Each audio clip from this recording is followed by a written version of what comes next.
Selamat pagi Bapak Ibu teman-teman sejawat. Selamat pagi. Pada kali ini saya akan mengutarakan dengan implementasi daripada budaya-budaya positif yang akan kita lakukan di sekolah kita ini. Jadi kita berperilaku dengan kebiasaan-kebiasaan baik sehingga kebiasaan itu akan menjadi terus-menerus sehingga tercipta budaya-budaya positif yang baik untuk melaksanakan pendidikan yang berpihak pada murid. Nah, di sini kira-kira teman-teman saya siapa kira-kira sudah pernah mendengar tentang budaya dan apa kira-kira arti budaya? Budaya itu adalah kebiasaan-kebiasaan yang baik yang selalu dilakukan oleh seseorang. Oke, terima kasih Pak. Ada lagi Pak? Hal-hal yang baik yang dilakukan secara turun-temurun. Oke, terima kasih Pak. Jadi saya di sini akan mempresentasikan budaya positif.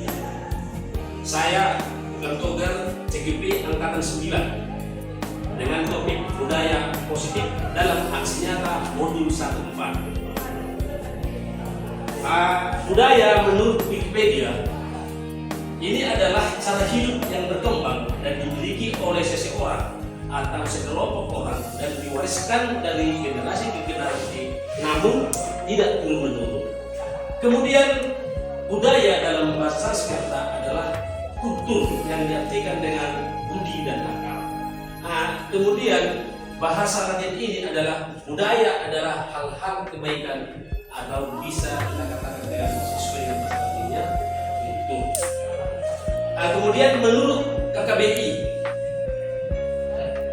bahwa budaya adalah bikinan akal budi hasil adat istiadat menyelidiki bahasa dan sesuatu menjadi kebudayaan yang sudah berkembang, sesuatu yang sudah menjadi kebiasaan yang sudah sukar diubah. Kemudian bagaimana dikatakan murid berkarakter sesuai dengan profil pelajar Pancasila. Ini dipentingkan sebuah budaya yang positif. Jadi membangun budaya positif di sekolah sesuai dengan filosofi Kejar Dewantara, pendidikan yang berpihak pada murid. Ini merupakan sesuatu alat untuk mencapai visi kita sebagai guru untuk menerapkan pendidikan yang berpihak kepada murid. Jadi nilai dan peran guru bergerak untuk menggerakkan warga sekolah agar meyakini dan menerapkan visi dan nilai-nilai kesepakatan. Jadi budaya positif di sekolah ini adalah perwujudan dari nilai-nilai atau keyakinan universal yang diterapkan di sekolah.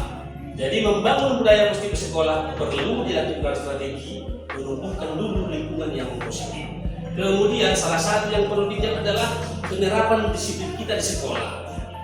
Jadi konsep disiplin positif salah satu yang perlu dijaga adalah penerapan disiplin di sekolah. Jadi kita lihat lagi Pak Ibu budaya positif di sekolah. Yang pertama itu cakupannya adalah perubahan paradigma tentang teori kontrol, membangun disiplin positif dengan lebih dahulu merubah paradigma yang baru, kontrol terhadap pihak lain. Seseorang yang bisa berubah dari paradigma stimulus respon kepada pendekatan teori kontrol ini menurut Stephen R. Covey. Next. Kemudian cakupan yang kedua adalah makna disiplin. Kita sering menghubungkan kata disiplin dengan ketidaknyamanan. Kebanyakan orang menghubungkan kata disiplin dengan kepatuhan kepada peraturan dan hukuman. Menurut Kejar Dewantara, untuk menciptakan murid yang merdeka, syarat utamanya adalah harus ada disiplin yang kuat. Disiplin yang dimaksud adalah disiplin diri yang memiliki motivasi internal. Artinya, teman-teman sejawat, kalau kita tidak bisa mendisiplinkan diri, maka diperlukanlah orang lain untuk mendisiplinkan kita. Jadi maka sering dikatakan dengan tidak nyamanan. Kemudian cakupan yang ketiga adalah nilai-nilai kebajikan. Disiplin sebagai bentuk kontrol diri agar dapat mencapai suatu tujuan yang mulia, yang mengacu pada prinsip-prinsip mulia yang diatur menganut seseorang sebagai nilai-nilai kebajikan yang universal yang sudah disepakati bersama yaitu profil pelajar Pancasila. Jadi Bapak Ibu teman sejawat, nilai-nilai kebajikan ini adalah nilai-nilai baik dan keyakinan. Ibarat kita menanam pohon, orang yang menanam buahlah yang lebih berperan menikmati buahnya.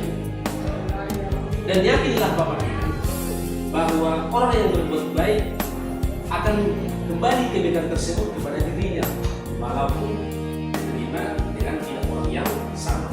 Nah, kemudian cakupan yang selanjutnya adalah 5 posisi kontrol. Program disiplin positif yang berpusat pada murid yang dikembangkan oleh Diana dosen dengan pendekatan restitusi yang disebut dengan 5 posisi kontrol, yaitu pembuat rasa bersalah, teman, pemantau, dan manajer. Dan 5 posisi kontrol ini teman-teman sejawat ini harus diterapkan terhadap anak didik, yaitu penghukum, pembuat rasa bersalah, teman, pemantau, dan manajer. Cakupan yang kelima adalah sisi segitiga restitusi. Jadi restitusi ini adalah sebuah penanganan kasus yang dilakukan guru dengan 3 tahapan: menstabilkan identitas,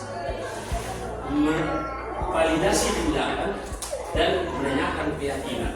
Artinya setiap murid yang mengalami masalah, yang pertama kita stabilkan dulu identitasnya, baru kita tanyakan keyakinan apa yang telah dilanggarnya, dan setelah itu nanti baru kita melakukan tindakan-tindakan yang bisa melibatkan hal-hal positif kepada siapa. Demikian teman-teman sejawat. Kemudian next. Jadi restitusi ini adalah ini Bapak Ibu. Di sini adalah kita menstabilkan identitas. Kemudian di sini validasi tindakan, dan langkah terakhirnya adalah menanyakan keyakinan. Nah, jadi kira-kira di sini Bapak Ibu sampai di sini kira-kira bisa nih Bapak Ibu menerima materi kita ini? Bisa Bapak ya, dan kita sepakat untuk menerapkannya di sekolah demi kemajuan pendidikan, untuk menciptakan pendidikan dan pembelajaran yang berpihak kepada murid, dan untuk mencapai anak-anak ini memperoleh kebahagiaan yang setinggi-tingginya, baik sebagai individu maupun sebagai anggota masyarakat. Nah, demikianlah Bapak Ibu yang bisa saya sampaikan. Atas atensi dan kerjasamanya, saya ucapkan terima kasih.